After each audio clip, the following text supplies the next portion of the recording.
Alhamdulillah. Alors, qui n'aimerait pas être riche et qui aimerait être pauvre? Personne. Alors, personne n'aimerait être pauvre, mais tout le monde aimerait être riche. Alors, peut-on être heureux tout en étant riche? Oui. Et peut-on être heureux tout en étant pauvre? Non. Alors, de quelle richesse je parle? Je parle de la richesse du cœur. Parce que nous voyons, eh bien, ici, des personnes riches, matériellement, financièrement, et avec cela, ils ne sont pas heureux, tout simplement parce qu'il n'y a pas cette richesse intérieure. Et quand on n'a pas cette richesse intérieure, on ne peut pas goûter au bonheur. Car le bonheur, parmi les définitions que nous avons du bonheur, c'est un sentiment intérieur qui se manifeste par le calme de l'esprit, la réjouissance du cœur, la sérénité de l'esprit, suite à la droiture du comportement propulsé par la puissance de la foi, al-Iman. Donc on comprend que la droiture du comportement, c'est une des causes principales du bonheur. Et qu'il n'y a pas de richesse possible tant qu'il n'y a pas la droiture du comportement aussi. Et c'est un des fruits même, on peut dire même plutôt, c'est un des fruits de la richesse du cœur, c'est la droiture du comportement. Donc la richesse du cœur apporte la droiture du comportement et la droiture du comportement permet à la personne d'être heureuse. Donc voilà comment on peut être heureux et riche à la fois. Et le prophète alayhi salatu wassalam, dans le hadith rapporté par An-Nasa'i, a rapporté à Abu Dharr radiyallahu anhu arda que la vraie richesse, innamal ghina ghina al-qalb wal faqru faqru al-qalb. Il dit la réelle richesse, c'est la richesse intérieure du cœur. Et il dit la pauvreté, c'est la pauvreté du cœur.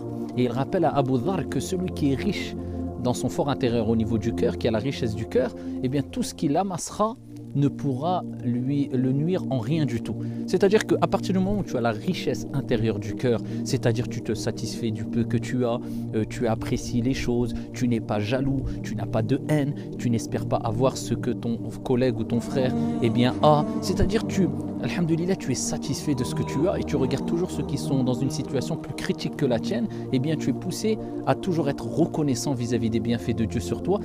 Celui-là, même si il amasse des richesses d'ici bas, de l'argent, etc., ça ne le nuira en rien du tout. Contrairement à celui qui est pauvre du cœur, ce qu'il va amasser ici-bas ne le rendra pas riche, parce qu'il sera riche ici peut-être matériellement, mais pauvre du cœur, il vivra toujours malheureux. Et la vraie richesse, c'est la richesse qui te rend heureux.